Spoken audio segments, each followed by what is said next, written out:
అందరము పరధ్యానమును విడిచి అందరము రెండు చేతులు పైకెత్తి సంతోషంగా ఉన్నవారంతా అందరూ దేవుని సన్నిధిలో హల్లెలూయా చెప్దాం. హల్లెలూయా, హల్లెలూయా. మరొక పాట పాడుకుందాం. మన మధ్యన సహోదరి మయూరి సిస్టర్ వచ్చి ఒక పాట పాడతారు. దయచేసి అందరూ ఏకీభవిద్దాం.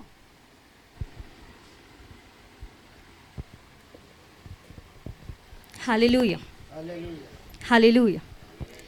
సర్వాధికారి పరోపకారి ప్రభువార్త చాటెదము. జయ జయనాదం క్రీస్తేసు గానం స్వరమెత్తి పాడెదము.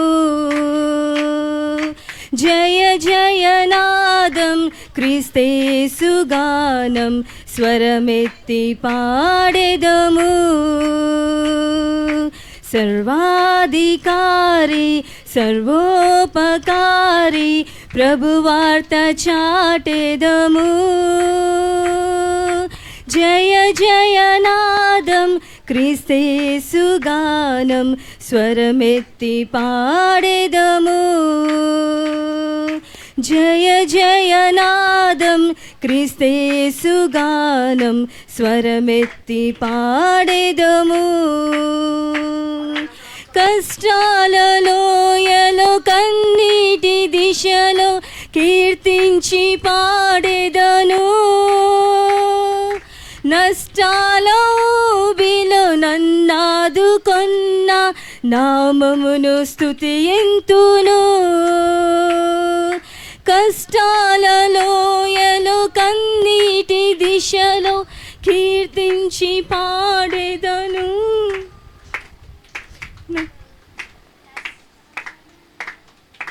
నన్నాదుకొన్న నామమును స్తుతింతును. సర్వాధికారి సర్వోపకారి ప్రభువార్త చాటెదను. జయ జయనాదం క్రీస్తేసు గానం స్వరమెత్తి పాడెదను. జయ జయనాదం క్రీస్తేసు గానం స్వరమెత్తి పాడెదను. ఈ మంచి నాలో లేకున్న వేళ నన్నెంతో ప్రేమించెను. ప్రేమించి నాకై మరణించి యేసు మృతినే ఓడించెను. ఈ మంచి నాలో లేకున్న వేళ నన్నెంతో ప్రేమించెను. ప్రేమించి నాకై మరణించి యేసు మృతినే ఓడించెను. సర్వాధికారి సర్వోపకారి ప్రభువార్త చాటెదను. జయ జయనాదం క్రీస్తేసు గానం స్వరమెత్తి పాడెదను. జయ జయనాదం క్రీస్తేసు గానం స్వరమెత్తి పాడెదను. నా పాప భారము తొలగించినాడు నా వాడు నజరేయుడు.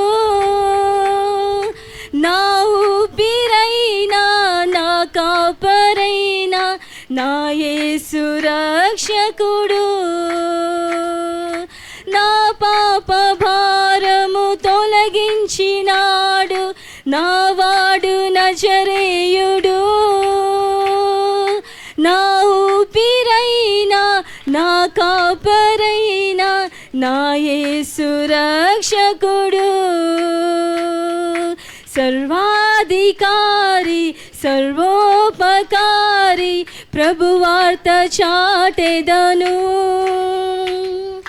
జయ జయనాదం క్రీస్తేసు గానం స్వరమెత్తి పాడెదను. నేను జయ జయనాదం క్రీస్తేసు గానం స్వరమెత్తి పాడెదను. జయ జయనాదం గానం స్వరమెత్తి పాడేదను. హల్లెలూయా. ప్రభునామమునకు మహిమ కలుగును గాక. అందరం కూడా దేవుని సన్నిధిలో ప్రైజ్ లార్డ్ పాస్టర్. మరి పెద్ద కాకాని నుండి పాస్టర్ గారు వచ్చారు. పాస్టర్ గారిని అక్కడ అడుగుచ్చు.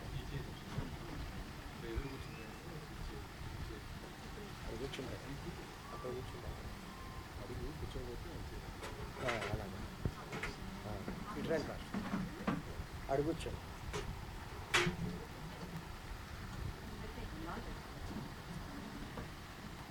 దేవునికి స్తోత్రం.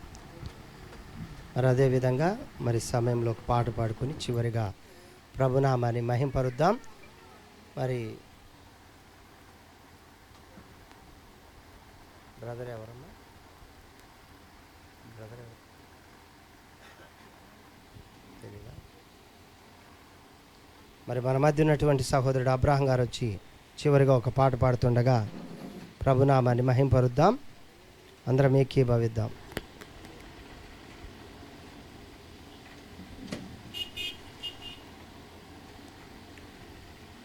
అందరూ కూడా చప్పట్లు కొడుతూ ప్రభుని ఘనపరచండి.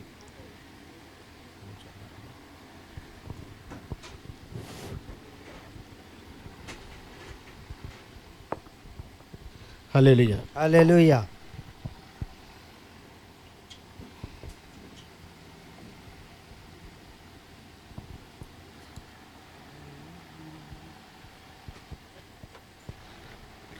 అనుక్షణము నిన్నే కొలుతూ పునరుద్ధానుడా, అనుక్షణము నిన్నే కొలుతూ పునరుద్ధానుడా, పునరుద్ధానుడా పరిశుద్ధుడా, పునరుద్ధానుడా పరిశుద్ధుడా, అనుక్షణము నిన్నే కొలుతూ పునరుద్ధానుడా, అనుక్షణము నిన్నే కొలుతూ పునరుద్ధానుడా, అధికారులైనా దేవదూతలైనా, అధికారులైనా దేవదూతలైనా, వస్త్రహీనతైనా ఉపద్రవమైనా, వస్త్రహీనతైనా ఉపద్రవమైనా, ఊహకందదయ్యా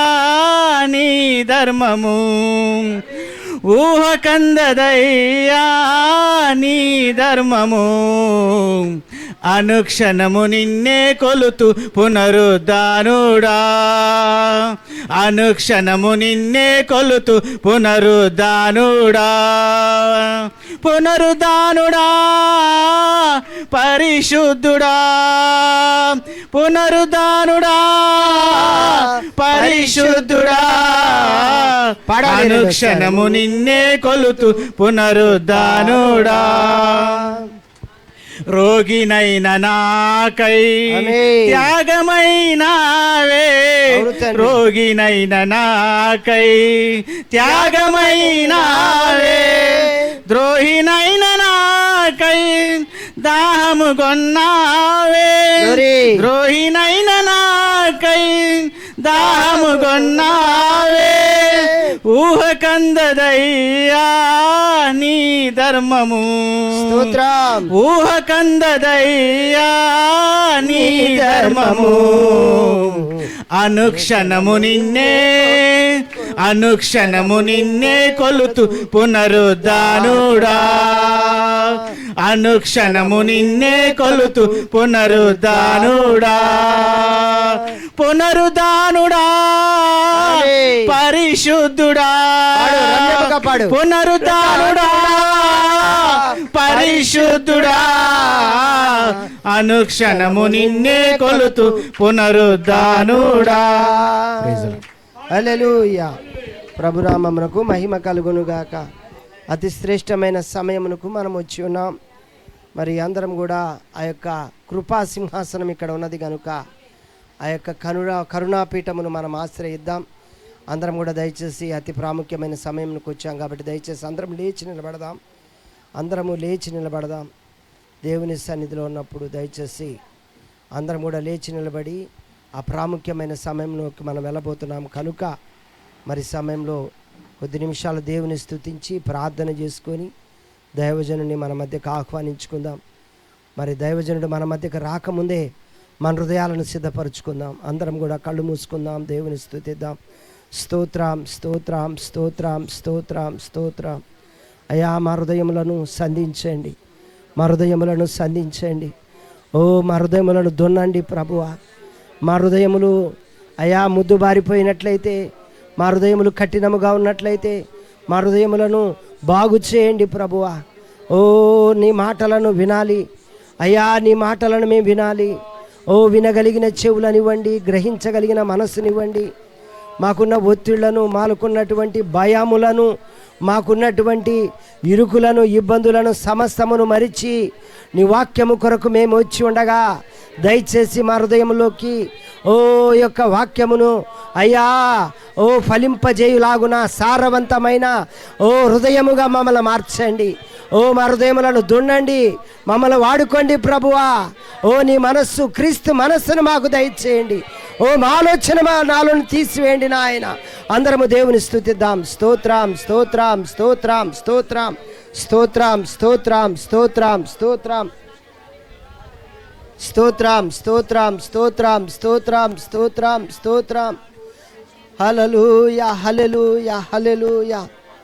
ప్రార్థన చేసుకుందాం.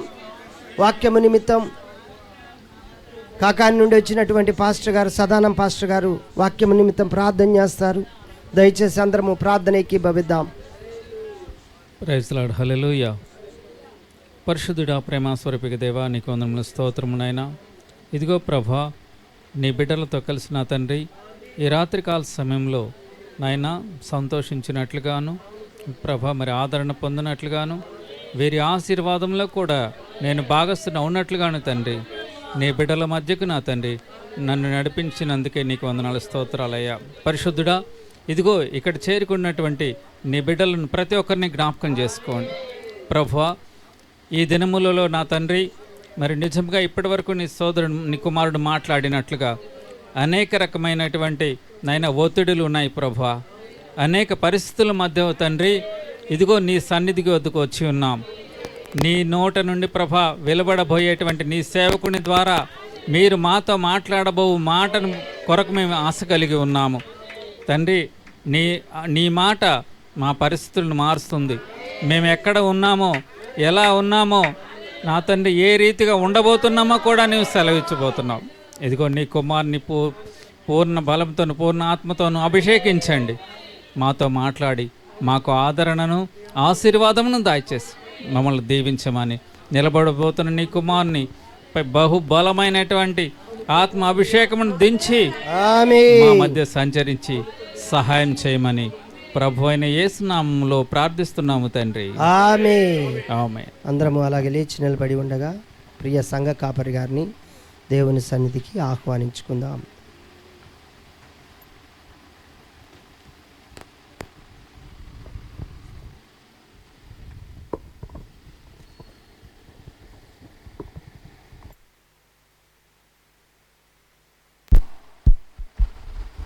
హల్లెలూయా. మంచిది. మరి ఒక సమయంలో అందరం మనం నిలబడి ఉండగానే దేవుని వాక్యం చదువుకున్నాం. పరిశుద్ధ గ్రంథంలో నుండి రోమీయులకు రాసిన పత్రిక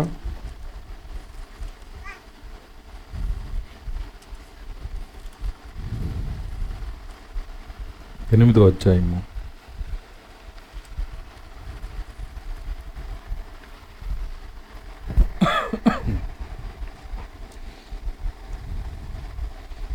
13వ వచనం నుంచి మనం చదువుకుందాం. మీరు శరీరానుసారముగా ప్రవర్తించిన యెడల చావవలసిన వారై ఉందరు, కానీ ఆత్మచేత శరీర క్రియలను చంపిన యెడల జీవించెదరు. దేవుని ఆత్మచేత ఎందరు నడిపించబడుదురో వారందరూ దేవుని కుమారులై ఉందురు. ఎలయనగా మరలా భయపట్టుకు మీరు దాస్యపు ఆత్మను పొందలేదు, కానీ దత్తపుత్ర ఆత్మను పొందితే ఆ ఆత్మ కలిగిన వారమై మనము అబ్బా తండ్రి అని మొరపెట్టుచున్నాము. మనము దేవుని పిల్లలమని ఆత్మ తానే మన ఆత్మతో కూడా సాక్ష్యం ఇచ్చుచున్నాడు. మనం పిల్లలమైతే వారసులము, అనగా దేవుని వారసులము, క్రీస్తుతో కూడా మహిమ పొందుటకు ఆయనతో శ్రమపడిన ఎడల క్రీస్తు తోటి వారసులము. దేవుడు తన వాక్యం దీవించును గాక. ప్రార్థించుకుందాం. స్తోత్రములు స్తోత్రములు స్తోత్రములు స్తోత్రములు స్తోత్రములు ప్రభువా, కృపగల తండ్రి, మీ స్తోత్రాలు చెల్లిస్తున్నాం. తండ్రి యొక్క ఆయన తండ్రి విజయవాడలో ప్రభువా, ఈ చిన్న మందలో చిన్న మంద దగ్గర ప్రభువా, మేము ఇలా సమకూడి నాయన ప్రార్థించడానికి, నీ వాక్యమును ధ్యానించడానికి, నీ ఘనమైన నామను స్తుతించి ఆరాధించడానికి మీరు ఇచ్చిన నేడుని ఈ సమయాన్ని బట్టి వందనాలు. ఉదయకాల వాతావరణానికి మేము భయపడిన సాయంకాలం మంచి వాతావరణం ఇచ్చినందుకు మీకు వందనాలు చెల్లిస్తున్నాం. తండ్రి, కూడిక ఇలా జరగటానికి ఆయన జగత్తు పునాది వేయబడకముందే నువ్వు చూసిన దేవుడవు తండ్రి. మీ గొప్ప కృప, నీ కనికరం బట్టి వందనాలు, మీ ఆశ్చర్య క్రియలు బట్టి మీకు స్తోత్రాలు చెల్లిస్తున్నాం. మా ఆలోచనలు, మా తలంపులు స్వాధీనపరచుకోనండి.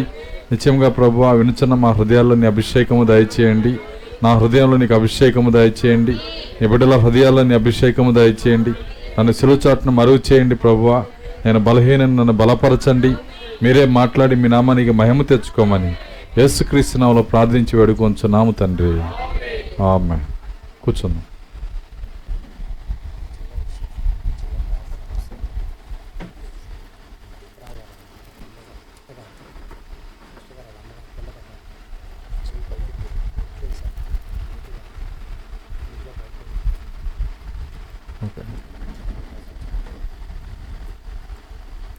లాస్ట్లో చేస్తాం, చివరిలో చేస్తాం.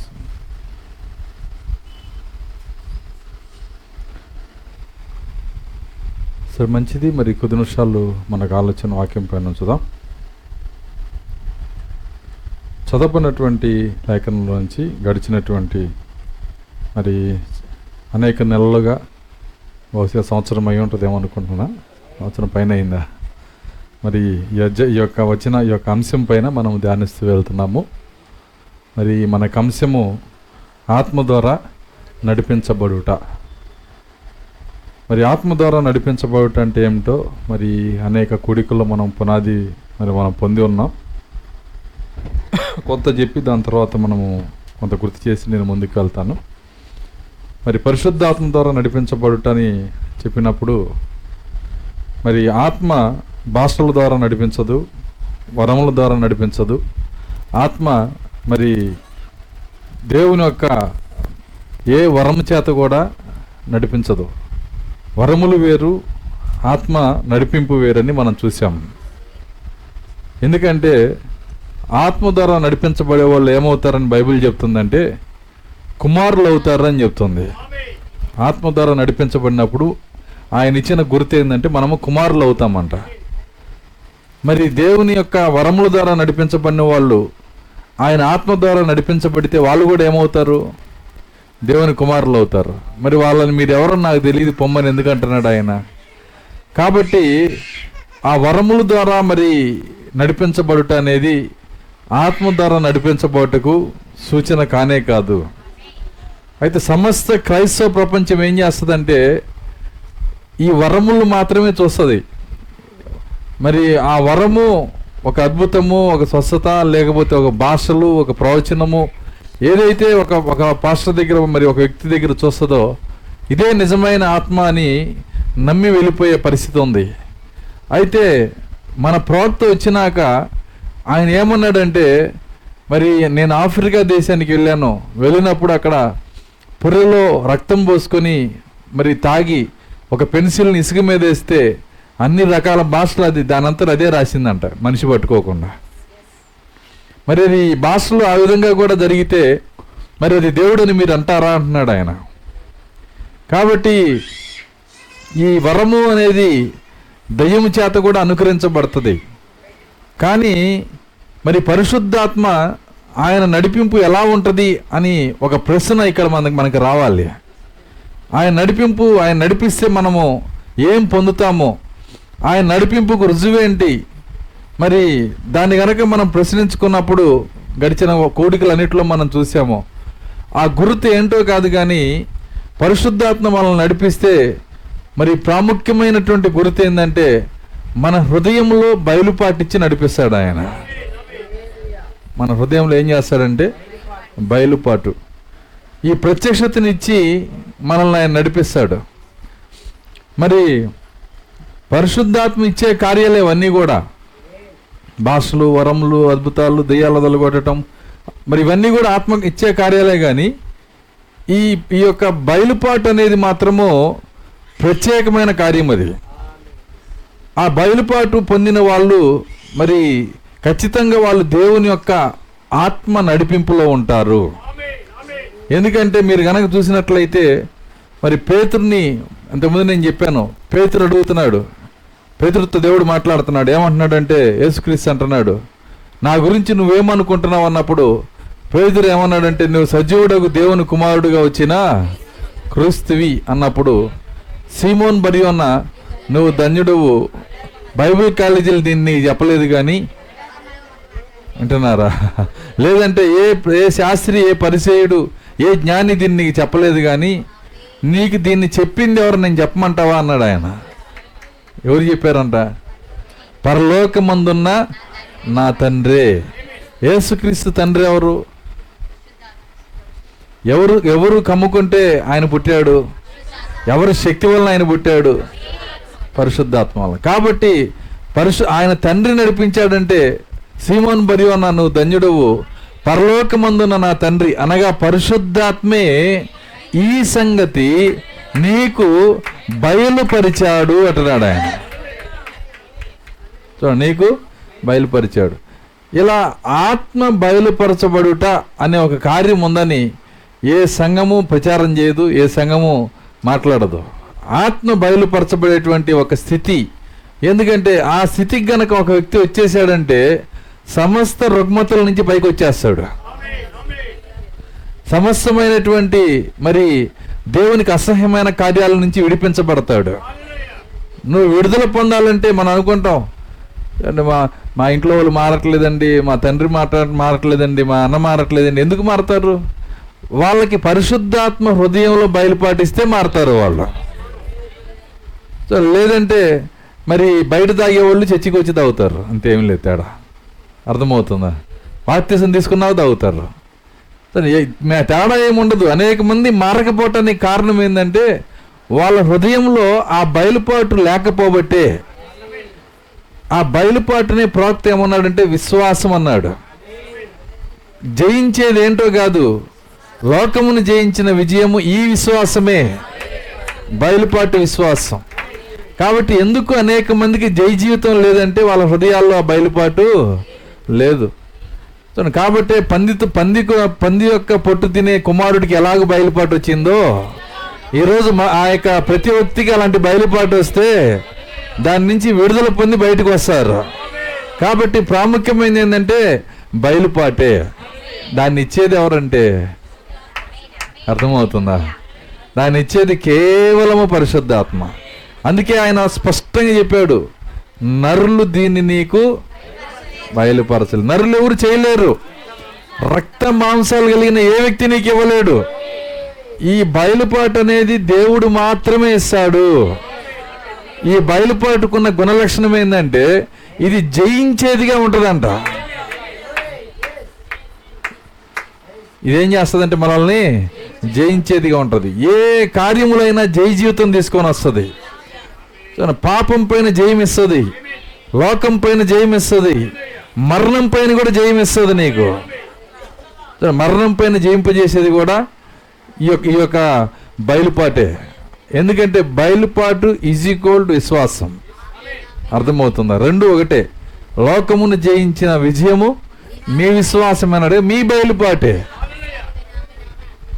కాబట్టి ఆ బయలుపాటు ఎవరు ఇస్తున్నారంటే దేవుడు మాత్రమే ఇస్తున్నాడు, పరిశుద్ధాత్మ మాత్రమే ఇస్తున్నాడు. ఎందుకు ఆయన అక్కడే ఇవ్వాలి, మా పాస్టర్ గారు ఎందుకు ఇవ్వకూడదు?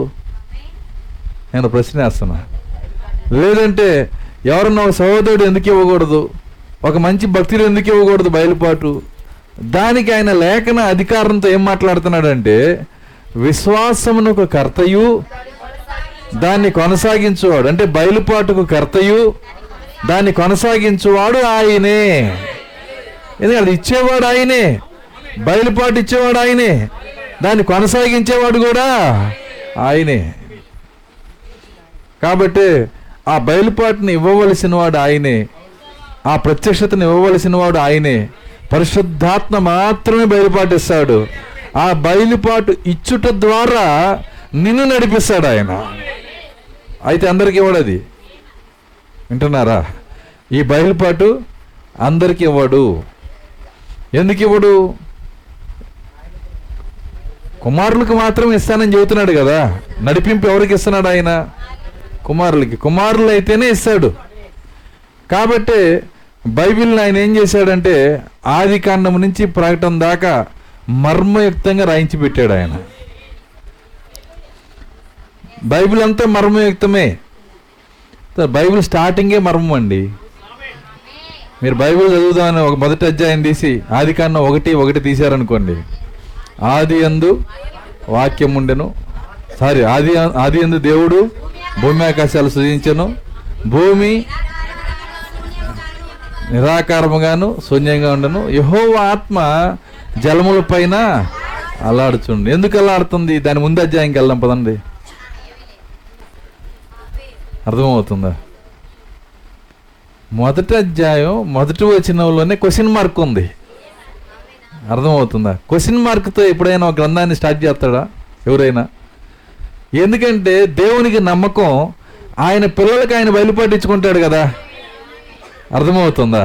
కాబట్టి ఆయన పిల్లలకు మాత్రమే ఇది అర్థమయ్యే విధంగా బైబిల్ని ఆయన ఏం చేశాడంటే మర్మయుక్తంగా రాసిపెట్టాడు ఆయన. కాబట్టి ఆయన అంటున్నాడు, నేను ఇంతకుముందు చెప్పాను, నా చిన్నప్పుడు మరి నేను ఒక సినిమాలు చూసేవాడిని దేవుడు ఎరక్క ముందు. నేను చూసే సినిమాల్లో పేర్లు పడేటప్పుడు హీరో పరిగెత్తుండేవాడు. అర్థమవుతుందా? నేను ఉత్సుకత తట్టుకోలేక పక్కన అడిగేవాడిని, అవి ఎందుకు పరిగెత్తున్నాడు? ఉండరా ఇప్పుడే పేర్లు పడుతుంది అంటున్నాడు అన్న. అడిగేం తెలిసింది పాపం. అర్థమవుతుందా? అలా మొదలైంది బైబిల్. వెనక ఏం జరిగిందనేది దేవుడు పెట్టలేదు. ఆయన అంటున్నాడు, అస్తమయం ఉదయం కలగ్గా ఒక దినమాయను, అస్తమయం ఉదయం కలగ్గా 2వ దినమాయను, అస్తమయం ఉదయం కలగ్గా 3వ దినమాయను, 4వ దినమున అస్తమించేది ఉదయించేది చేశాడంట. 4వ దినాన్ని ఏం చేశాడు? అస్తమించేదాన్ని ఉదయించేదాన్ని 4వ దినాన్ని చేస్తే, మరి మొదటి దినాన్ని ఏది అస్తమించింది? చేసిందే 4వ దినమునైతే. కాబట్టి బైబిల్ ఆయన ఏం చేశాడంటే మర్మయుక్తంగా రాశాడు. ఈ సంగతి పౌలు గారు కూడా ఆయన ముందుగానే మరి పౌలు గారి చేత ఆత్మీయంగా రాపిస్తున్నాడు ఆయన. 1 కొరింథీ 2వ అధ్యాయము 7వ వచనం. దేవుని జ్ఞానము మర్మమైనట్టుగా బోధించుచున్నాము, ఈ జ్ఞానము మరుగై ఉండెను, జగదుత్పత్తికి ముందుగానే దీనిని దేవుడు మన మహిమ నిమిత్తము నియమించెను. దేవుని జ్ఞానం ఎలా బోధించాలంట? ఇప్పుడు నేను ఇక్కడుండి నేను మర్మంగా చెబితే ఏమైనా అర్థమైద్దా? పాస్టర్ గారు ఎట్లా చెప్పాలి? తేటపరిచి చెప్పాలి. మర్మంగా చెబితే అందరు నిద్రపోతారు. నిజమేనా? కానీ ఇక్కడ పౌలు గారు ఎలా చెబుతున్నాడంట? మర్మంగా చెబుతున్నాడు. చూడండి, పాస్టర్ గారు మరి తేటగా చెప్పాలి, కానీ పాస్టర్ గారు ఎలా చెబుతున్నారు? పాస్టర్ పౌలు గారు ఆయన మర్మంగా చెబుతున్నాడంట. ఎందుకు మర్మంగా చెబుతున్నాడు అంటే మన మహిమ నిమిత్తము దేవుడు అలా చెప్పమన్నాడు అంటున్నాడు ఆయన. ఆయన చెప్పే వర్తమానమే కాదు, దేవుని జ్ఞానమంతా అంతేనంట. దేవుని జ్ఞానము ఆది నుంచి అంతే అన్నాడు ఆయన. ఆది కాండం నుంచి అంతా అలాగే పెట్టాడంట, మర్మమైనట్టుగా పెట్టాడు. పౌలు గారు మర్మంగా చెప్పాడు, యేసుక్రీస్తు అంటున్నాడు ఆయననే మర్మంగా చెప్పానన్నాడు. చెప్పలేదా? యేసుక్రీస్తు ఏం చేశాడు? ఉపమానం అన్న అదొక అర్థము. మార్క్స్ వార్త 4:11 చదవండి.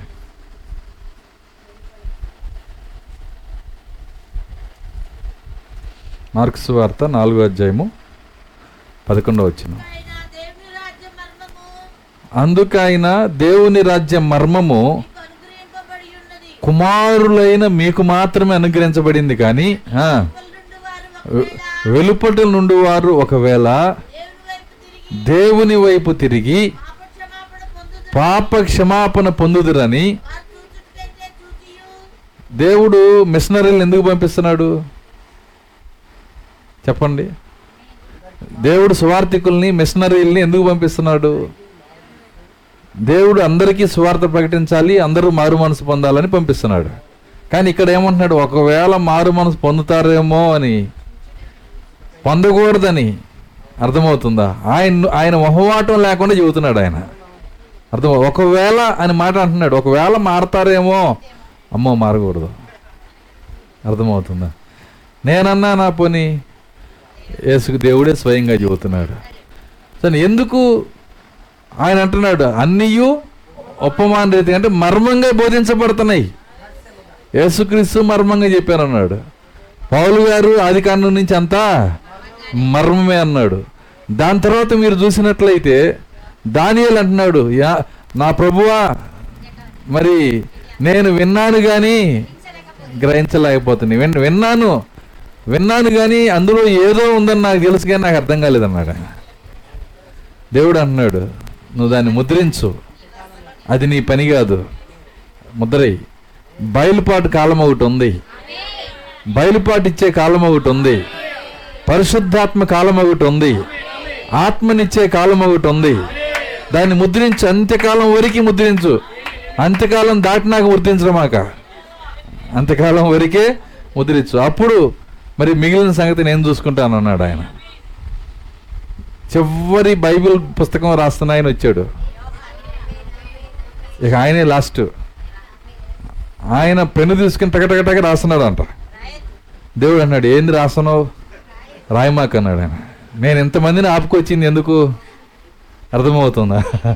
నేను మొదటి నుంచి నేను ఆపుకుంటూ వచ్చింది దేనికి? రాయమాక ఉందా మాట? ప్రకటన గ్రంథం 10వ అధ్యాయం.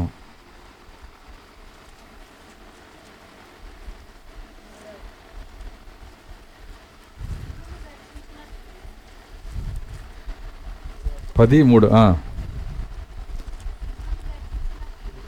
1 నుంచి వద్దాం. బలిష్ఠుడైన వేరొక దూత పరలోకము నుండి దిగి వచ్చుట చూచి తిని, ఆయన మేఘము ధరించుకొని ఉండెను, ఆయన శిరస్సు మీద ఇంద్రధనస్సు ఉండెను, ఆయన ముఖము సూర్యబింబం వలెను, ఆయన పాదములు అగ్నిస్తంభం వలెను, ఆయన చేతిలో విప్పబడి ఉన్న ఒక చిన్న పుస్తకము ఉండెను. ఎవరి చేతిలో? ఆ బలిష్ఠుడైన దూత చేతిలో. చూడండి, ఆ విప్పబడి ఉన్నటువంటి ఆ చిన్న పుస్తకాన్ని తీసుకొని ఆ దూత దిగి వచ్చినప్పుడు మరి ఆ పుస్తకం ఎక్కడి నుంచి వచ్చిందని మీరు చూస్తే, దాని యొక్క మరి పూర్వం దాని యొక్క చరిత్ర చూస్తే అది 5వ అధ్యాయం నుంచి వచ్చింది. అది 5వ అధ్యాయంలో ఆయన కుడి చేతిలో ఒక పుస్తకం ఉంది. దాన్ని చూసేవాళ్ళు లేరు, ముందు తెరిసేవాళ్ళ సంగతి తర్వాత అన్నాడు. దానికోసం ఏడ్చాడు. ఎవరు? యోహాను. ఎందుకంటే ఎంతో గొప్ప విషయం ఉంటే కదా ఏడ్చేది. అక్కడ ఆయన ఏడ్చాడు, నాకు ఇది తెలియలేదే అని. ఈరోజు ఏడవటం కాదు, ముందు బైబిల్ తెరిచి చదివేవాళ్ళు లేరు ఈరోజు. అంత ఆసక్తి ఎక్కడుంది? అర్థం కాలేదు ఏడ్చే అంత బాధ ఎక్కడుంది? అనేక విషయాలకు ఏడ్చేవాళ్ళు ఉన్నారు, కానీ దేవుని వాక్యం అర్థం కాలేదని ఏడ్చేవాళ్ళు చాలా తక్కువ ఉంటారు. వాళ్ళు దేవుని పిల్లలై ఉంటారు. దేవుని పిల్లలకు మాత్రమే వాక్యం అర్థం కాకపోతే కన్నీరు వస్తుంది. నిజమది.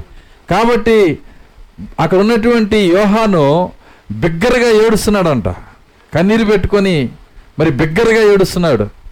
పక్కన ఉన్నటువంటి ఒకవేళ ఏ డినామినేషన్ పాస్టర్ అక్కడ నుంచుంటే చిన్న ఇమాజిన్ ఊహ అన్నమాట.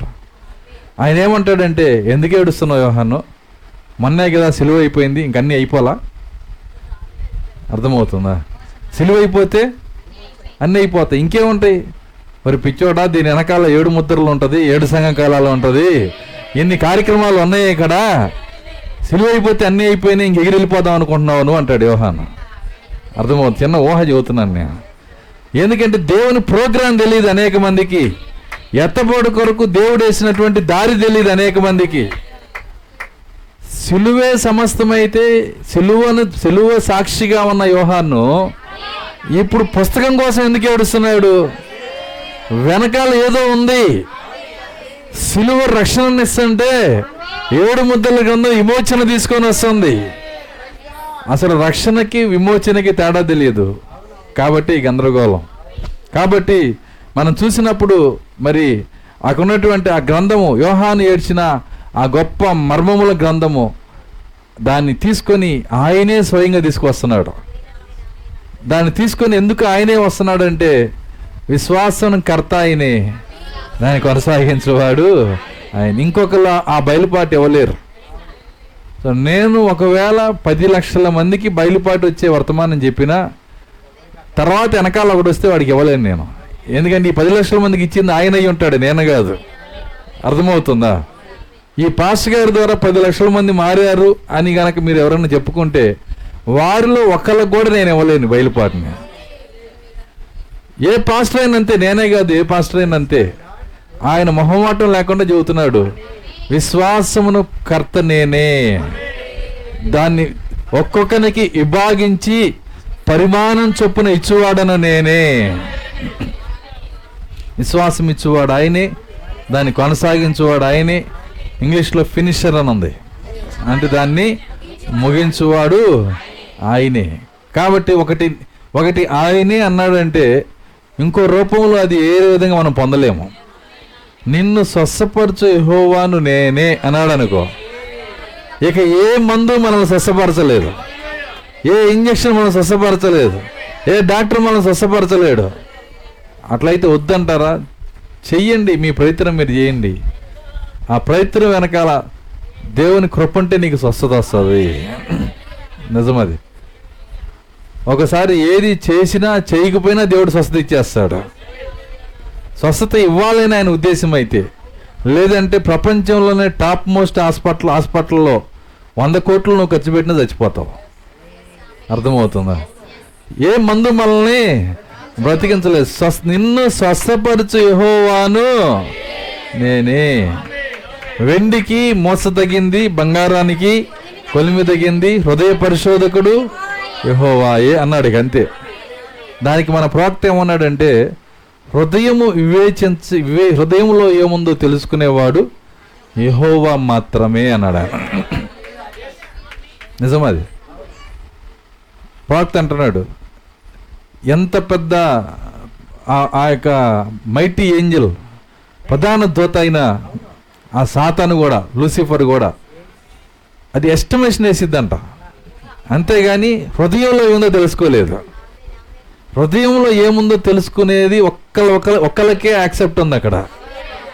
దాన్ని తయారు చేసిన ఆయనకి దేవుని స్తోత్రం, హల్లెలూయా. హృదయం చేసింది ఆయనే గనక అందులో ఏముందో ఆయన మాత్రమే ఎరుగుతాడు. మిగిలిన వాళ్ళకి దర్శనం ద్వారానో కళ ద్వారానో దేవుడు ప్రవక్తలకి బయలుపరుస్తాడు. ఆయన మాత్రమే, అంటే ఒక కార్యం అక్కడ చెబుతున్నాడు అంటే ఆయన మాత్రమే చేస్తాడు. హృదయ వివేచన ఆయన మాత్రమే చేస్తాడు. తెస్సలోనికి రాసిన పత్రికలు ఏం రాస్తుందంటే ఆయన స్వయముగా దిగి వస్తాడని రాస్తుంది.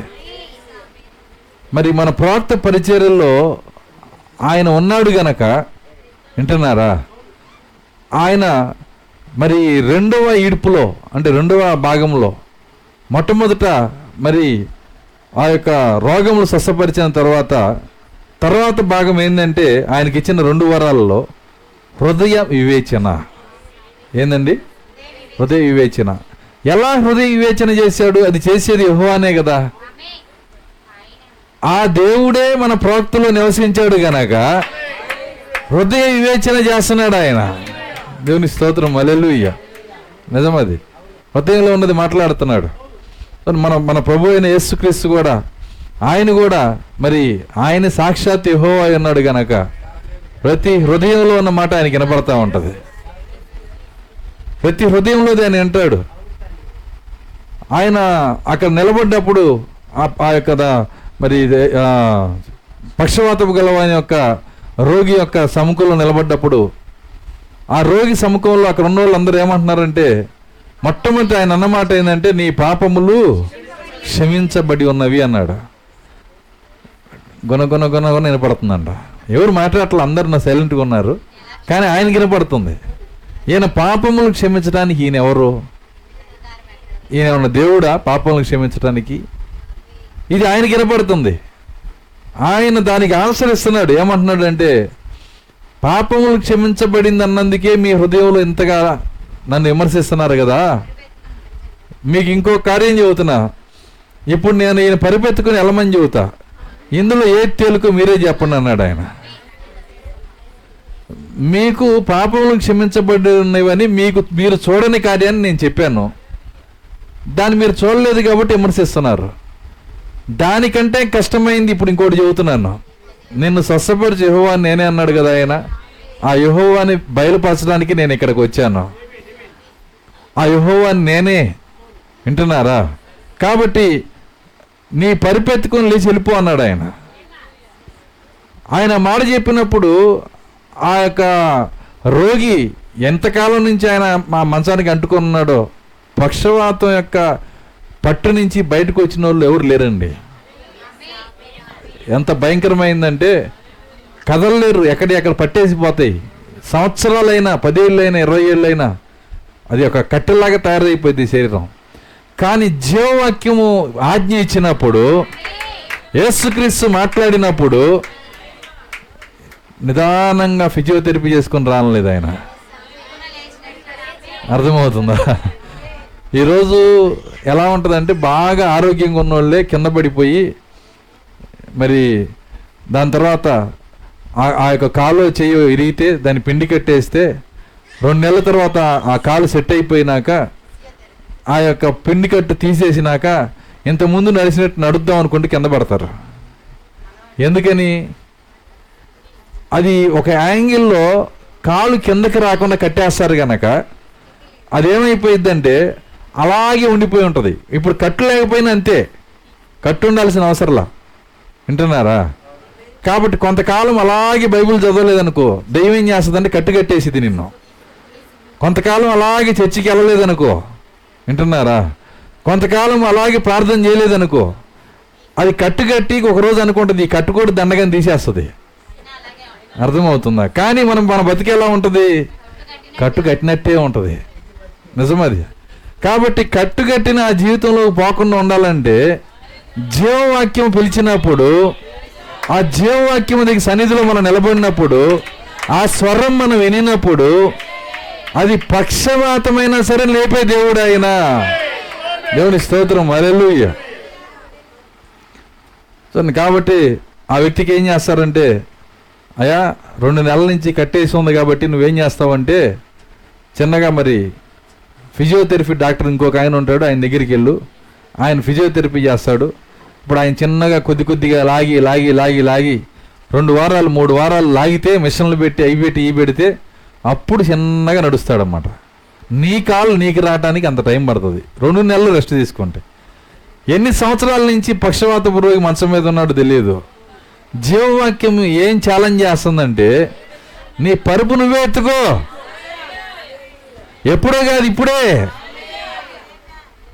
సృష్టికర్త యొక్క శక్తిని చూడండి. దేవుని స్తోత్రం, హల్లెలూయా.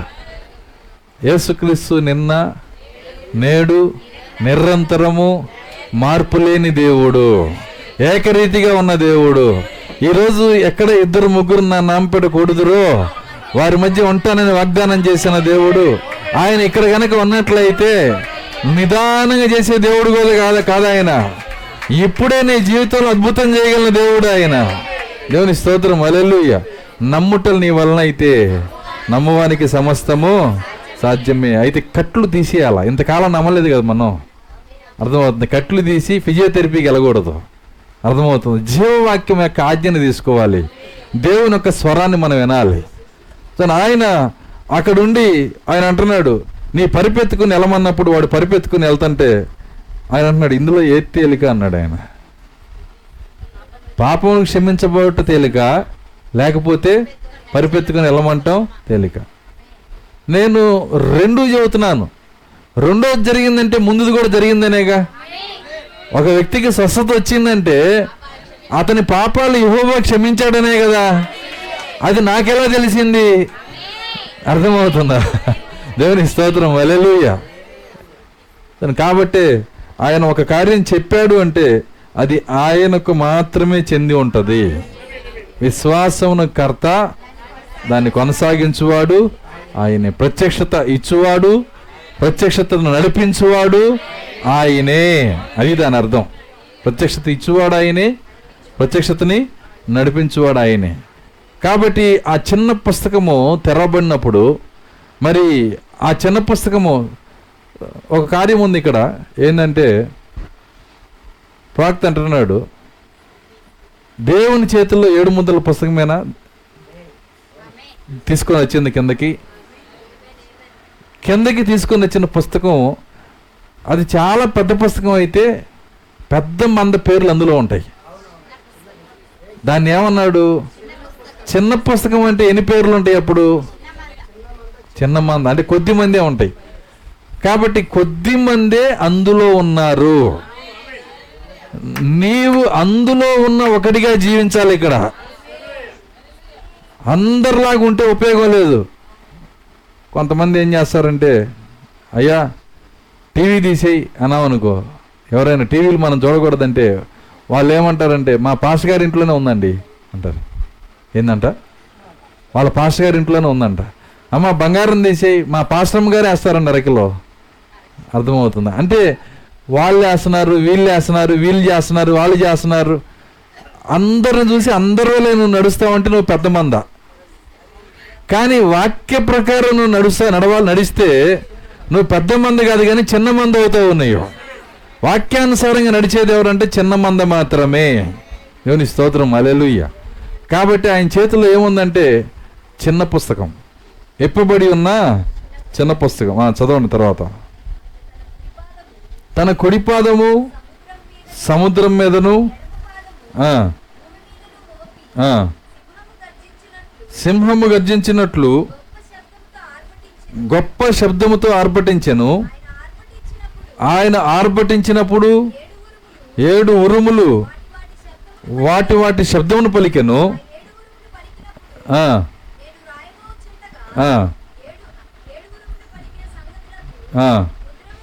ముద్ర వేయము, వాటిని వ్రాయవద్దని పరలోకము నుండి ఒక స్వరము పలుకుట. 7 ఉరుములు పలికినప్పుడు ఈయన రాయిపోతున్నాడంట. పొద్దున వర్షం పడింది కదా, ఉరుములు కూడా వచ్చి ఉంటాయి. సో ఎప్పుడైనా వర్షంలో ఉరుము వచ్చినప్పుడు నువ్వు కూడా రాయి. ఏం రాస్తావు నువ్వు? ఉరుము వస్తే ఏం రాస్తావండి? అది ఉరుము కాదు, అది వర్తమానము. ఏందండి? వర్తమానము. 7 ఉరుములు అంటే 7 వర్తమానములు. మొదటి వర్తమానం పేరు మొదటి ముద్ర, రెండవ వర్తమానం పేరు రెండవ ముద్ర, మూడవ వర్తమానం పేరు మూడవ ముద్ర. చూడండి, 4వ వర్తమానం, 5వ వర్తమానం, 6వ వర్తమానం, 7వ వర్తమానం, 7వ ముద్ర. ఈ 7 ముద్రలు ఆయన పలికినప్పుడు మొట్టమొదటిసారిగా ఉన్న యోహాన్ రాయిపోతున్నాడంట.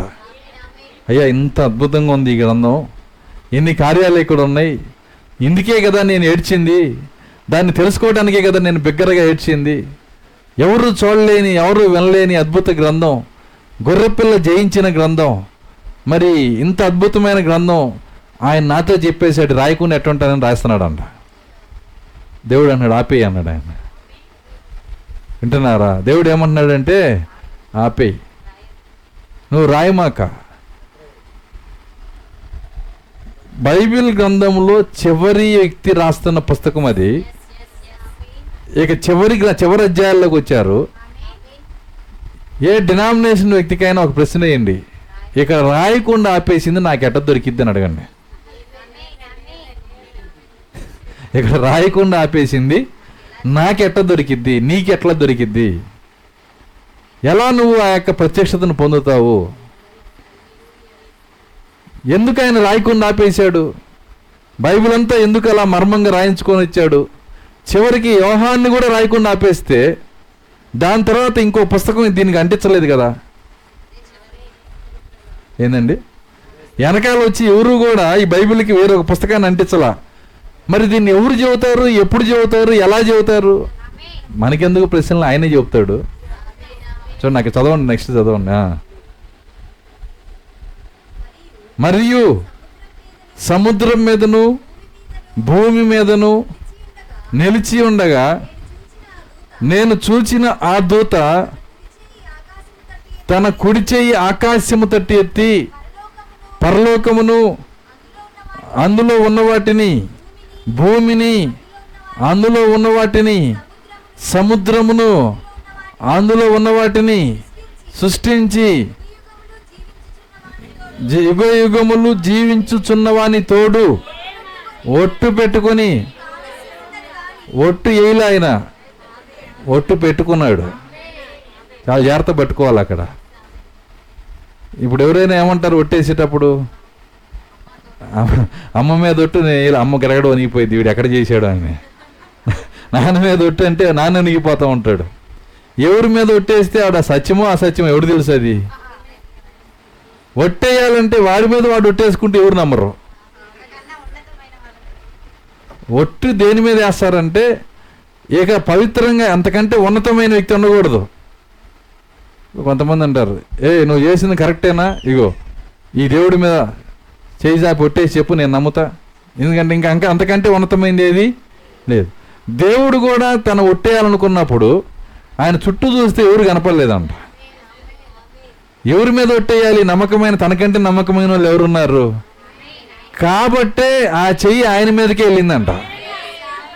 వాక్త అంటున్నాడు, ఆ ఒట్టు ఆయన మీద వేసుకున్నాడు. ఎందుకంటే ఆయనకంటే ఉన్నతమైన వాళ్ళు. మరి ఒట్టు పెట్టుకొని చెబుతున్నాడంటే అది ఎంత నమ్మకమైన సంగతి అయి ఉంటుంది. ఏంటి ఒట్టు పెట్టి చెబుతున్న సంగతి?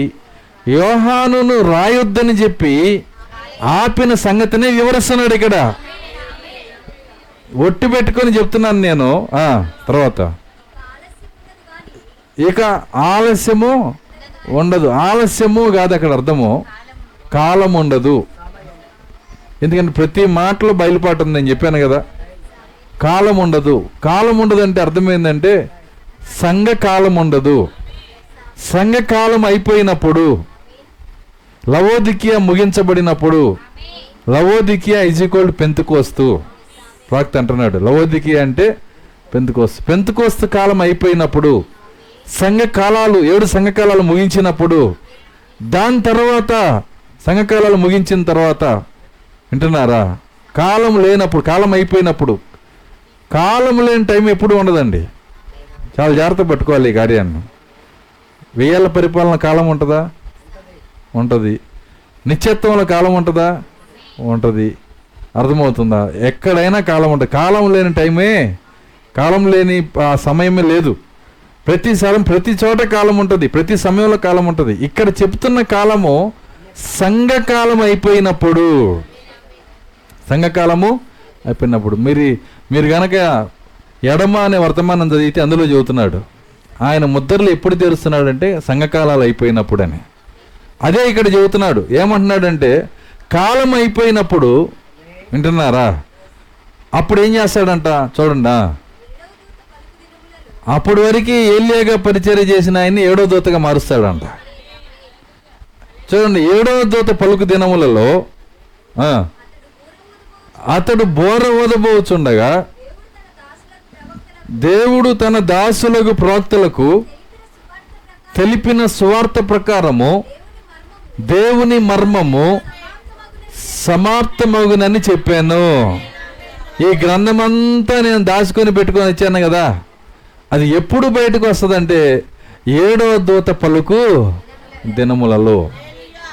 కాబట్టి 7వ దూత పలికే దినములు అని ఆయన చెప్పినప్పుడు, ఒక గ్రంథమును ఆయన బైబిల్ అంతా మర్మంగా చెప్పినప్పుడు, మరి ఆ గొప్ప 7 ముద్దల గ్రంథాన్ని ఆయన దాచిపెట్టినప్పుడు, మరి ఆ 7వ దూత ఎవరు అని వెతికే బాధ్యత ప్రతి క్రైస్తవుని మీద ఉంది. కానీ ఎవరైనా ఎతుకుతారా? ఎవరు ఎత్తుకరు. మా పెద్దయ్య గారు అట్లా చెప్పలేదండి. మా చిన్నయ్య గారు అటు చెప్పలేదండి.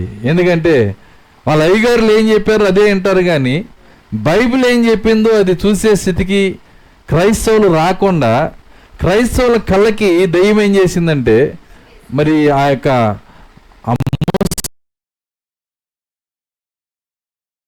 చేసేసింది. కాబట్టి అనేక మంది దాన్ని చూడలేకపోతున్నారు. 7వ దూత ఎవరు? ఆయన వచ్చినప్పుడు పైగా వాళ్ళు చూడకపోగా వాళ్ళు ఏం చేస్తున్నారంటే, ఒకసారి నేను మరి నెల్లూరు నుంచి గూడూరు వెళ్తా ఉన్నాను. నేను ట్రైన్లో, మరి ప్యాసింజర్ ట్రైన్ అది, దాంట్లో కూర్చున్నప్పుడు నా ముందు ఒక క్రైస్తవుడు బుక్ చదువుతున్నాడు.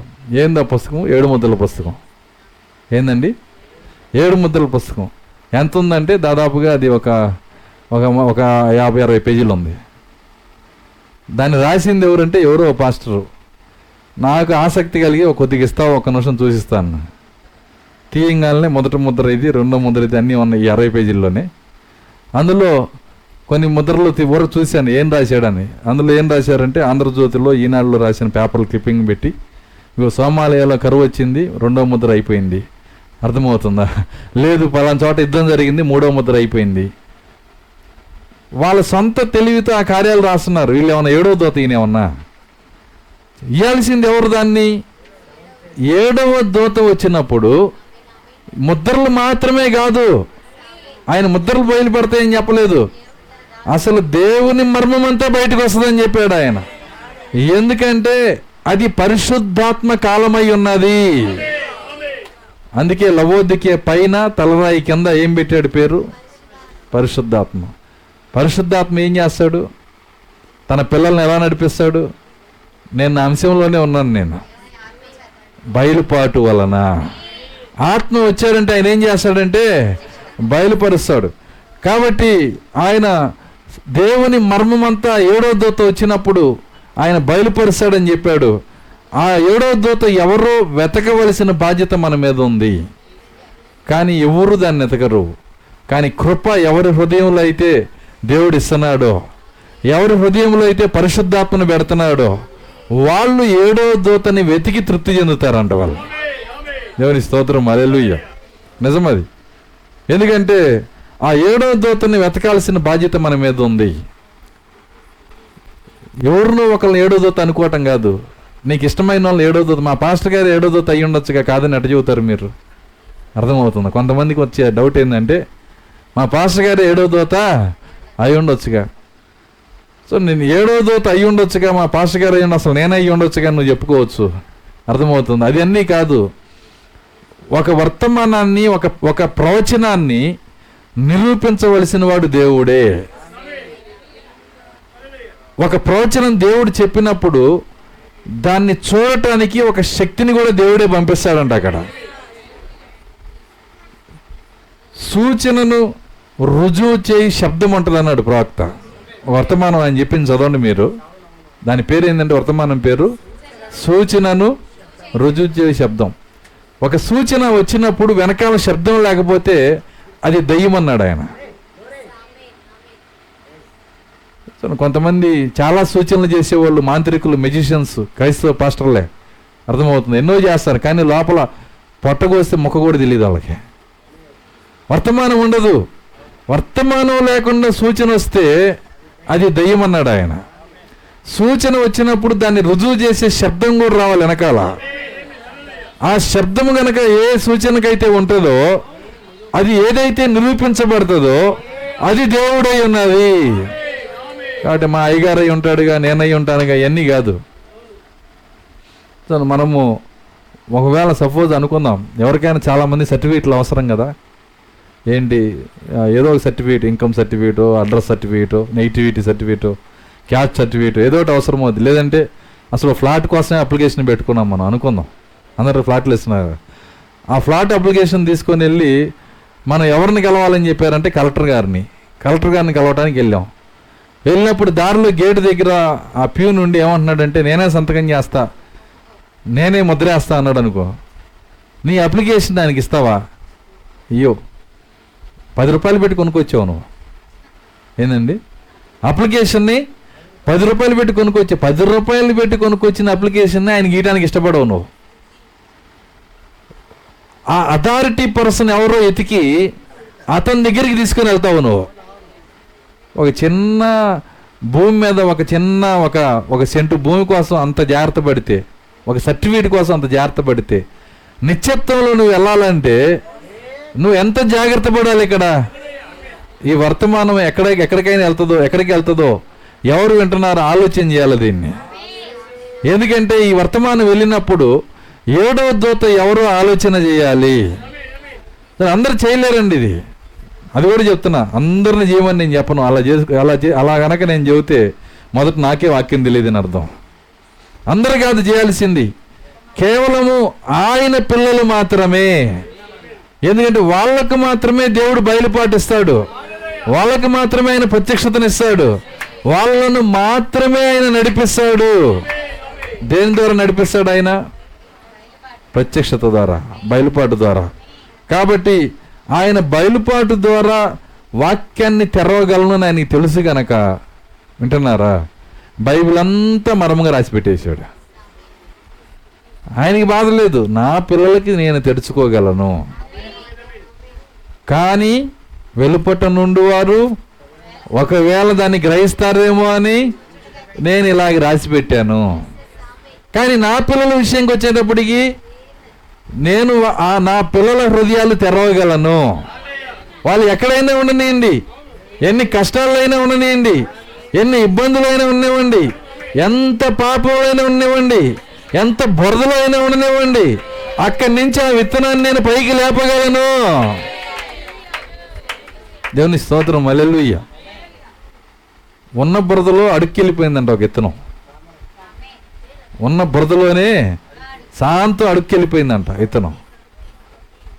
దయ్యం అనుకుంది ఈ విత్తనం ఇక పైకి వచ్చే అవకాశమే లేదు. ఆ విత్తనం పేరు సమరయ స్త్రీ. ఏందండి? ఆ విత్తనం పేరు సమరయ స్త్రీ. దయ్యం అనుకుంది ఎంతగా పాపంలో ముంచాలో అంతగా నేనేమని ముంచేశాను, ఇంకేంటి ఏమో లేచేది. ఆమె పరిస్థితులు ఏంటి, ఆమె జీవితం ఏంటి, 5గురిని వివాహం చేసుకొని 5గురికి విడాకులు ఇచ్చేసిందంట. 6వ వ్యక్తిని పెళ్లి చేసుకోవటం దండగని చెప్పి దగ్గర పెట్టుకుందంట. అంతే. అర్థమవుతుందా? అలాంటి అపవిత్రమైన జీవితంలో మరి ఏ స్త్రీ జీవించని, సాధారణంగా ఎన్నికలేని స్త్రీలు కూడా జీవించని, లోకస్సులు కూడా జీవించని మురికి జీవితంలోకి దయ్యం ఆమె నెట్టేసినప్పుడు, వింటున్నారా, కానీ లోపల ఆ విత్తనముతో వ్యవహరించగలిగినని విశ్వాసం ఉంచిన పరిశుద్ధాత్మ అక్కడ ఉన్నాడు. నేను ఎక్కడైనా ఉండి నాకేం చింత లేదు, వాళ్ళ హృదయాన్ని నేను తెరవగలను. దేవుని స్తోత్రం, హల్లెలూయా. చూడండి, ఆమెతో మాట్లాడేటప్పుడు యేసుక్రీస్తు ఆమె అంటుంది, ఏమంటుందంటే, అయ్యా మరి ఎప్పుడైతే మరి ఆమె పాపమును ఆయన బయట పెట్టాడో, నీకు 5గురు భర్తలు ఉన్నారు, ఇప్పుడున్నవాడు నీ భర్త కాదని చెప్పాడో, నీవు మెస్సియావని నేను ఎరుగుదును అందామా. మెస్సియాను ఎలా ఎతకాలో, 7వ దూతని ఎలా ఎతకాలో వెతికే బయలుపాటు స్కేల్ ఆమె హృదయంలో ఉందంట. అది ప్రధాన యాజకుడి హృదయంలో లేదు, ఆ స్కేలు పరిశుద్ధుల హృదయాల్లో లేదు. కానీ మెస్సియాని ఎతికే మనసు ఆమె కలిగి ఉంది. ఆమె అంటుంది, మెస్సియా వచ్చినప్పుడు ఇవే కార్యాలు చేస్తాడు, ఆయన హృదయాలను వివేచిస్తాడు, మా పాపములు బయట పెడతాడు ఆయన, హృదయ రహస్యాలు బయలు పెడతాడు ఆయన. ఇది మెస్సియా మాత్రమే చేయగలడు. నీవు మెస్సియా అయి ఉన్నావు. ఇంత పాపంలో ఉన్నవానికి ఈ ఆలోచనలు ఎందుకు ఆమెకు అసలు?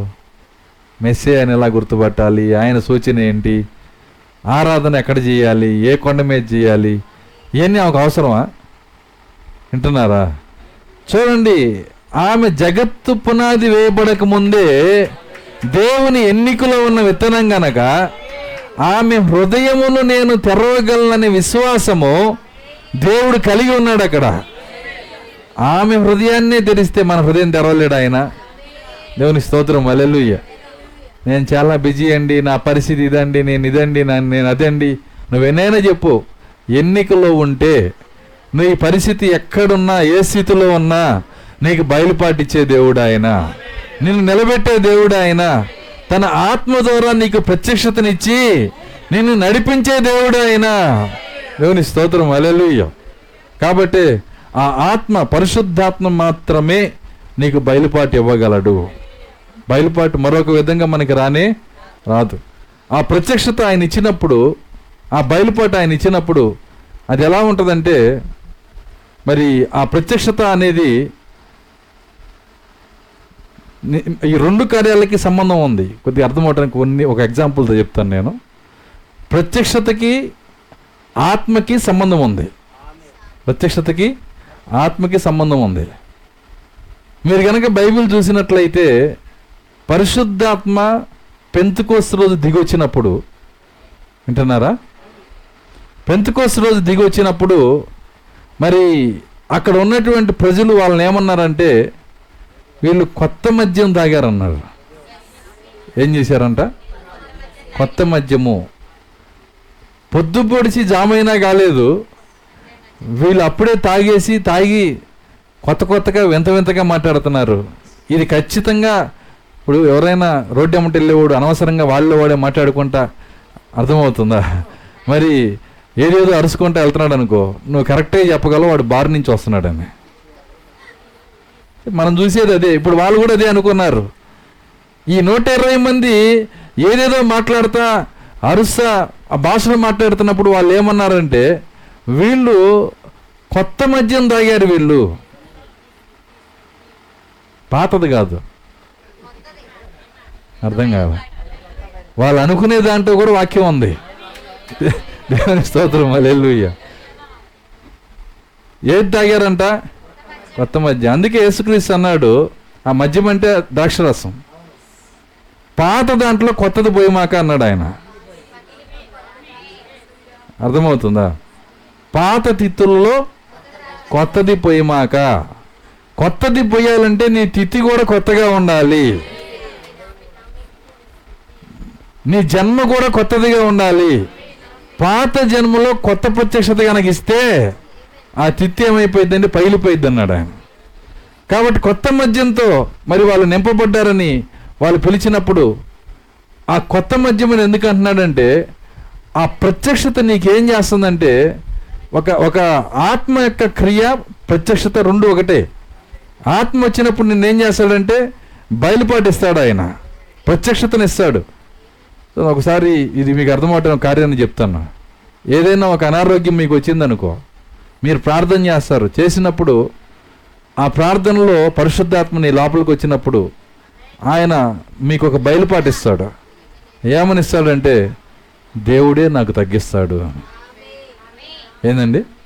దేవుడే నాకు తగ్గిస్తాడు. ఈ మాట, ఈ బయలుపాటు ఇచ్చేది ఎవరు? పరిశుద్ధాత్మ. ఎప్పుడైతే ఆయన ఆ మాట చెబుతాడో నీ దిగులంతా ఎగిరిపోయిద్ది, ఆ పాత చింతంతా ఎగిరిపోయిద్ది. దాన్ని ఎలా చెప్పాలి? స్టిమ్యులేషన్ అనమాట. ఏమంటారు స్టిమ్యులేషన్ అంటే? ఒక ఉత్సాహం. అర్థమవుతుందా? నీకు ఒక ఆనందం, ఉత్సాహం తీసుకొని వస్తుంది. ఎందుకంటే పరిశుద్ధాత్మ ఒక ద్రాక్షరసమై ఉన్నది. ఆయన వచ్చినప్పుడు మనం దిగులుగా చింతగా ఉండలేము. పరిశుద్ధాత్మ వచ్చినప్పుడు దిగులు చింత ఉండటం ఎంత తప్పో, బయలుపాటు వచ్చినా కూడా అంతే అది. ఎందుకంటే పరిశుద్ధాత్మ బయలుపాటు రెండు ఒకటే. పరిశుద్ధాత్మ బయలుపాటు రెండు ఒకటే. ఎందుకంటే ఆయన పిల్లలను పరిశుద్ధాత్మనిచ్చి ఆయన నడిపిస్తాడు. ఆయన పిల్లలను ఆత్మ బయలుపాటిచ్చి ఆయన నడిపిస్తాడు. అది అందరికి కాదు, ఆయన పిల్లలకి మాత్రమే. కాబట్టి ఆయన బాప్తిసం దగ్గరే తలుపు మూసాడు. ఎక్కడో దాకా అవసరంలా. ఎక్కడ మూసాడండి ఆయన? బాప్తిసం దగ్గరే. తండ్రి యొక్కయు కుమారుని యొక్కయు పరిశుద్ధాత్మ యొక్కయు నామములో మీరు బాప్తిసం పొందుడి. అంతే. 99% మొత్తం ఫిల్టర్ అయిపోయారు. దేవుడు ఎన్నుకున్న పిల్లలు మాత్రమే ఆ నామం ఏంటో ఎరిగి ఉన్నారు. అక్కడే మూసేశాడు ఆయన. అద్దాటి లోపలికి వచ్చినాక, వింటున్నారా? కొంతమంది యేసుక్రీస్తు నామములో బాప్తిసం పొందుతారు. అది కూడా దాటి వచ్చినాక దైవత్వం దగ్గర మూసేశాడు. ఇవన్నీ ఎందుకు మోస్తున్నాడు? మాకైతే అసలు బైబిల్ కొత్తగా తెలుసుకున్నప్పుడు ఈ వర్తమానం ఆయన 28:19 ఒక్కటి రాయకుండా ఉంటే ఎంత బాగుండేది. ఎంత తపన చెందేవాళ్ళం అంటే నిజంగా ఆయన ఇదొక్కటి రాయకుండా ఉంటే ఎంత బాగుండేది. బైబిల్ అంతా యేసుక్రీస్తు నామములో బాప్తిసం ఇచ్చి మత్తయి సువార్త 28:19 అదొక్క రెఫరెన్స్ పెట్టడం వల్ల ఈ కోట్ల మందికి సమాధానం చెప్పలేకపోతున్నాం. వీళ్ళు దాన్ని పట్టుకొని వెళ్ళిపోతున్నారు. ఎస్ఐ చెప్పాడని అర్థమవుతుందా? ఇప్పుడు దేవుడు నాకు ఆన్సర్ ఇచ్చాడు. వాళ్ళందరూ దేవునికి అవసరం లేదు గనక ఆయన పిల్లలకు ఆయన హృదయం తెరవగలడు గనక ఆయనకు అడ్డుబండి పెట్టేశాడు ఆయన. అందుకే బైబిల్ మర్మంగా రాయబడింది. పరిశుద్ధ గ్రంథం మర్మంగా రాయబడింది. మర్మంగా రాసిన ఆయనకైతే ఏ దిగులు లేదు. ఎందుకు లేదంటే రాయటం వల్ల, మర్మంగా రాయటం వల్ల ఆయన పిల్లలకు మహిమ. మన చదివాం లేఖనంలో, మన మహిమ నిమిత్తము దేవుడు మర్మంగా రాయించాడు. దేవుని స్తోత్రం, హల్లెలూయా. రేపు ఈ బయలుపాటు పొందిన వాళ్ళందరినీ ఒక పక్కన పెట్టి, చిన్న మందని పొందని మందనంతా పక్కన పెట్టి వాళ్ళతో అంటాడు, వీళ్ళు నా ఆత్మకి విధేయత పొంది నా ఆత్మను లోపలికి ఆహ్వానించి నేనిచ్చే ప్రత్యక్షతను వీళ్ళు పొందారు గనక తండ్రి యొక్కయు కుమారుని యొక్కయు పరిశుద్ధాత్మ యొక్క నామం అనగా అది ఒక్క వ్యక్తి నామం అని నేను చెప్పాను కదా, ఒకటే నామం అని. ఆ నామం ఏంటో వీళ్ళు ఎరిగి, పరిశుద్ధాత్మ వల్ల ఎరిగి వీళ్ళు దానికి ఆమెన్ చెప్పి దాన్ని చేశారు గనక వీళ్ళు నా రాణి అయి ఉన్నారు. మన మహిమ నిమిత్తం. దేవుని స్తోత్రం, హల్లెలూయా. అక్కడ మనకేమొస్తుంది? మహిమ వస్తుంది. అదే అక్కడే యేసుక్రీస్తు నామం పెడితే ఏం మహిమ వస్తుంది? అర్థమైంది నేను చెప్పింది? మత్తయి సువార్త 28:19 ప్రతివాడు యేసుక్రీస్తు నామములో బాప్తిసం పొందమని చెప్పేశాడు అనుకో, ఇక నీకు వాళ్ళకి తేడా ఏముంది? కాబట్టి ఎందుకు రాశాడు? మన మహిమ నిమిత్తము. నువ్వు బాధపడాల్సిన అవసరం లేదు. అదిగో వాళ్ళు నమ్మలేదే, వీళ్ళు నమ్మలేదే అని దిగులు పడాల్సిన అవసరం లేదు. దేవునికి సమస్త ప్రపంచంలో 8 మంది వచ్చినా చాలంట ఆయనకి. ఎంతమంది అండి? 8 మంది. నోవాహు దినములు ఎలాగుండును, మనిషి కుమారుని దినములు అలాగే ఉండును. సమస్త ప్రపంచంలో 8 మంది వచ్చినా ఆయన ఆయన ఆయన బాధపడే దేవుడు కాదు. ఒక్కళ్ళున్నా చాలు ఆయనకి. మెజారిటీ ఆయనకి అవసరం లేదు, పెద్ద మంది ఆయనకి అవసరం లేదు.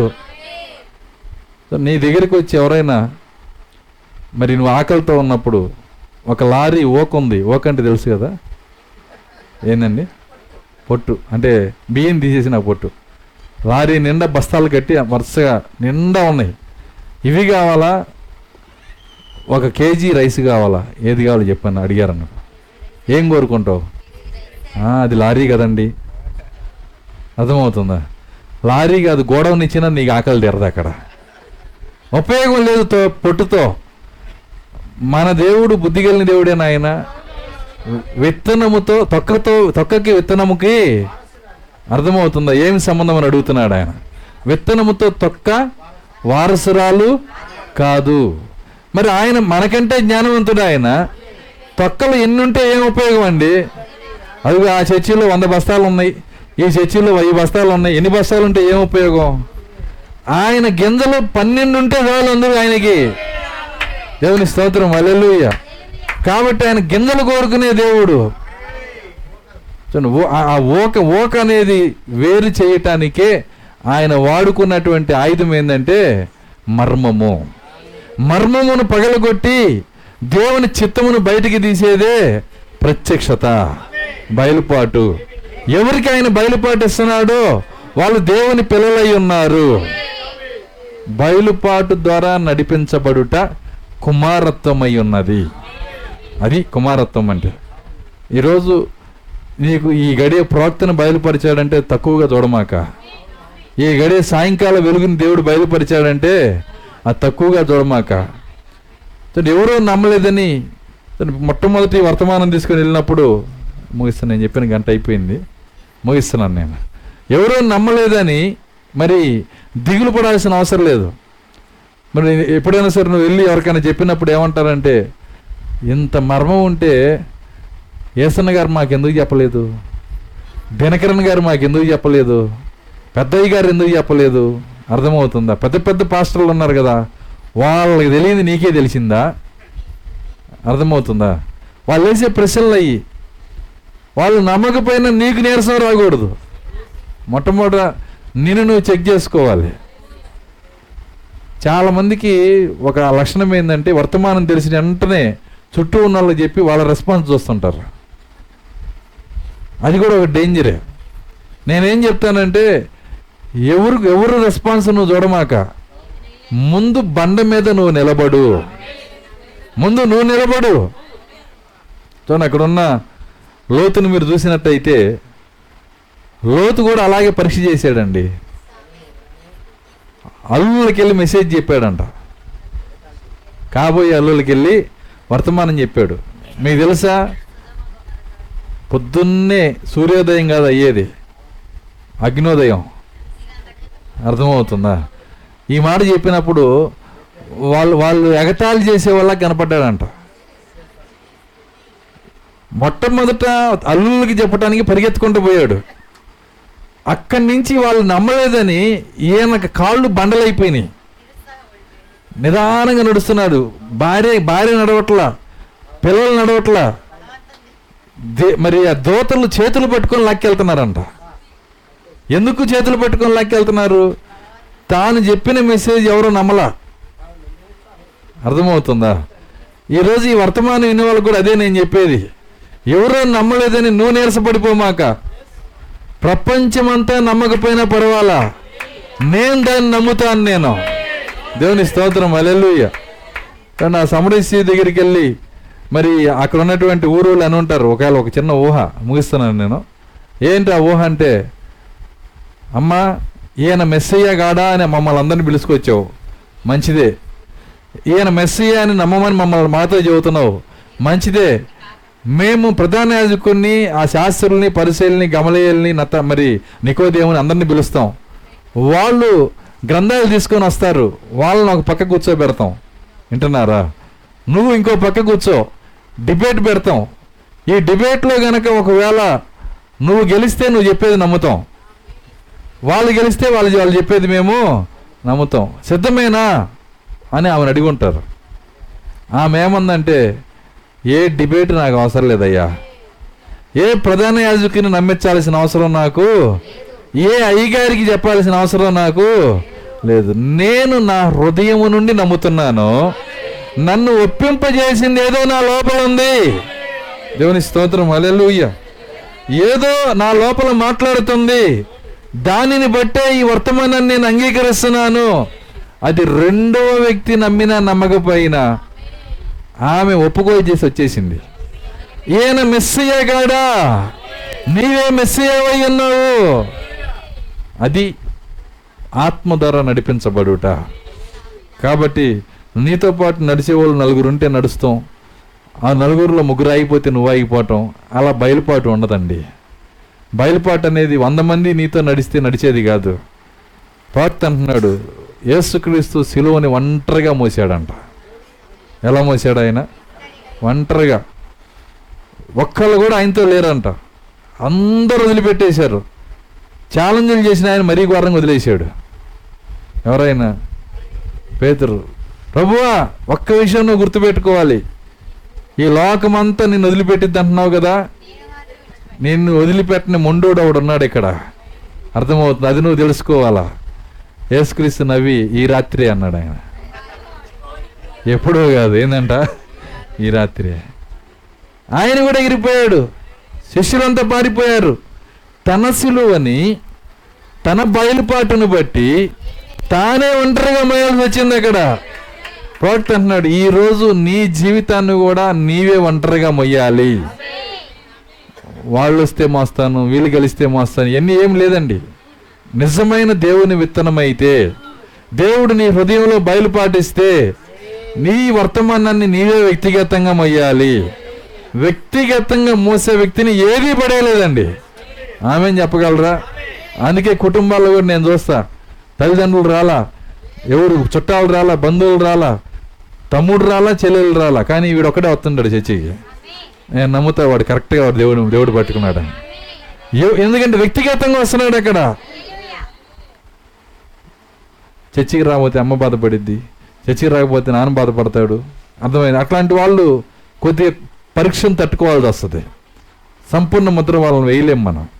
ఒంటరిగా నీ జీవితంలో కూడా దేవుని కొరకు నిలబడే గడియని ఆయన చూసినప్పుడు దేవుడు నిన్ను ముద్రిస్తాడు. ఆయన, నీవు నా కుమారుడు అయి ఉన్నావు, నీవు నా కుమార్తె అయి ఉన్నావు. కాబట్టి ఎప్పుడు కూడా జతను కోరుకోమాకండి. అందరూ వస్తే నేనే వస్తా, అందరూ చేస్తే నేను చేస్తా, ఏం అవసరం. క్రీస్తుతో నీవే నడవాలి, ఒంటరిగా నడవాలి. ఆ శక్తినిచ్చేది పరిశుద్ధాత్మ మాత్రమే. నిన్ను బయలుపాటించి నువ్వు ఏ సమయంలో ఎలా ఉండాలో నీకు బోధించి నిన్ను నడిపించి నిన్ను నిలబెట్టగలిగేది పరిశుద్ధాత్మ మాత్రమే. అందుకే ఆయన అంటున్నాడు, పేతురు బోధించటం ఆపేసేయి అన్నాడు, యోహాను బోధించటం ఆపేసేయి, 11 మంది శిష్యులారా మీరు కూడా బోధించటము ఆపేయండి, మీరు పైనుంచి శక్తి పొందేంత వరకు. ఆ శక్తి వచ్చినప్పుడు మీరు దేనికి భయపడరు, ఏ కార్యానికి మీరు వెనకడుగు వేయరు. ఆ శక్తి వచ్చినప్పుడు ఆయన చిత్తాన్ని చేయటానికి కావలసిన బలము ఆయనే మీకు ఇస్తాడు. దేవుని స్తోత్రం, హల్లెలూయా. ఆ చలిమంట దగ్గర రోమా సైనికుల కత్తి మీద తలతల మెరుపు చూసి ఆయన నాకు తెలియనంటే తెలియదని గుర్తుపెట్టుకున్నాడు. చలిమంట దగ్గర ఒక కత్తి మెరిసిందంట. పరిశుద్ధాత్మ వచ్చినాక, ఆ శక్తి ఆయన మీదకి వచ్చినాక రోమా సైనికులు ఉదయం పూట కవాతి చేసుకుంటూ వెళ్తుంటే, వండరా మీరేంది మమ్మల్ని చేసేది, మీరు సిలువ వేసిన ఈయేసే. దేవుని స్తోత్రం, హల్లెలూయా. దేవుడు ప్రభువుగా నియమించాడు. ఈయనే ప్రభు అయి ఉన్నాడు, ఈయనే క్రీస్తు అయి ఉన్నాడు. మీరు సిలువే చంపేసిన ఒక మనిషి అనుకుంటున్నారా మీరు? ఆయన ప్రభు అయి ఉన్నాడు, ఆయన క్రీస్తు అయి ఉన్నాడు. ఆయన అని రోడ్ల మీద అరిసి చెప్పగల శక్తి ఎక్కడి నుంచి వచ్చింది? పై నుంచి వచ్చే శక్తి. ఈ రాత్రి మనందరికీ ఆ శక్తి అవసరం అయి ఉంది. ప్రార్థన చేసుకుందాం, కళ్ళు మూసుకోండి. స్తోత్రములు, స్తోత్రములు, స్తోత్రములు, స్తోత్రములు, స్తోత్రములు ప్రభువా. కృపగలన తండ్రి, మీ స్తోత్రాలు చెల్లిస్తున్నాం. ఈ రాత్రి ప్రభువా, ఆత్మ ద్వారా నడిపించబడుట అంటే ఏమిటో కొంత భాగాన్ని రాత్రి మేము చూసాము నాయన. అవును ప్రభువా, మా జీవితాల్లో కూడా ఆ నడిపింపుని మేము ప్రేమిస్తున్నాము. ఎవరో మమ్మల్ని నడిపించటం కాదు, ఎవరో ఒక మనిషి మమ్మల్ని నడిపించటం కాదు, ఎవరో రక్తమాంసాలు మాకు బోధించటం కాదు, నీవే మాకు బోధించవలసి ఉన్నది నాయన. మీరే మా హృదయంలోకి రావలసి ఉన్నది, మీరే మాకు బయలుపాటు ఇవ్వవలసి ఉన్నది. ఒంటరిగా నీ సిలువను మేము మొయ్యవలసి ఉన్నది, ఒంటరిగా ఈ వర్తమానాన్ని మేము మొయ్యవలసి ఉన్నది, నీ చిత్తమును ఒంటరిగా మేము చేయవలసి ఉన్నది. ఎవరో మాకు ప్రోత్సాహం ఇవ్వటం కాదు ప్రభువా, ఎవరో మమ్మల్ని ముందుకు నెట్టడం కాదు నాయన. నన్ను పైకి లేపేది, నన్ను నిలబెట్టేది, నాకు శక్తినిచ్చేది అది నా లోపలే ఉండవలసి ఉన్నది నాయన. అది బయట నుంచి వచ్చుట కాదు నాయన, అది నాలో ఉన్న పరిశుద్ధాత్మే నాకు శక్తినివ్వవలసి ఉన్నది, నాకు బలమునివ్వవలసి ఉన్నది, నన్ను నడిపించవలసి ఉన్నది. హల్లెలూయా. స్తోత్రాలు ప్రభువా. విన్న మాటలు మా హృదయం పైన రాయండి. ఈ రాత్రి మేము అదే శక్తిని కోరుకుంటున్నాము నాయన. బోధకుల్ని 3.5 సంవత్సరాలు బోధించిన వాళ్ళని కూడా ఆపి ఆ శక్తి కొరకు పంపించావే, ఆ శక్తి నాకు కూడా కావలసి ఉన్నది నాయన. ఆ శక్తి ప్రతి బిడ్డకు కావలసి ఉన్నది ప్రభువా. ఓ తండ్రి, నిజముగా ఆ పరిశుద్ధాత్మ శక్తితో మేము నింపబడినప్పుడు, ఓ మహిమ నుంచి అధిక మహిమకు వెళుతున్నప్పుడు, ఆ సంపూర్ణతలకు వెళ్ళినప్పుడు దేవా, నీ చిత్తమును మేము చేయగలము నాయన. నీ చిత్తమును చేసే శక్తిని మేము పొందగలము. ఏదో బైబిల్ కాలేజీలు కట్టుట, ఏదో బైబిల్ హాస్పిటల్ కట్టుట, ఏదో ప్రజలు అనుకునే మంచి పనులు చేయటం కాదు. మేము కోరుకునేది నీ చిత్తము చేయవలసి ఉన్నది నాయన. ఈ లోకంలోకి మేము ఎందుకు వచ్చామో, ఈ లోకంలో ఎందుకు మేము జీవిస్తున్నామో, ఈ లోకంలో మేము ఏం చేయాలని మీరు కోరుతున్నారు? నీ పరిశుద్ధాత్మనిచ్చి ఆ శక్తిని గ్రహించి కృప మాకు దయచేయండి. వ్యర్థమైన ప్రతి కార్యం మా నుంచి దూరపరచండి. నీకు ఇష్టలుగా జీవించే శక్తి మాకు దయచేయమని కూడా వచ్చిన ప్రతి బిడ్డను మీరు దీవించండి నాయన. విన్న వాక్యం హృదయం పైన రాసిన ఆయన దాని ప్రకారం జీవించే శక్తిని మాకు అనుగ్రహించమని యేసుక్రీస్తు నామములో ప్రార్థించి వేడుకొంచున్నాము తండ్రి. ఆమేన్. ఆమేన్. అందరం మన కళ్ళు మూసుకుని కానీ పాట పాడుకున్నాం. మన మధ్య ఉన్నటువంటి సహోదరు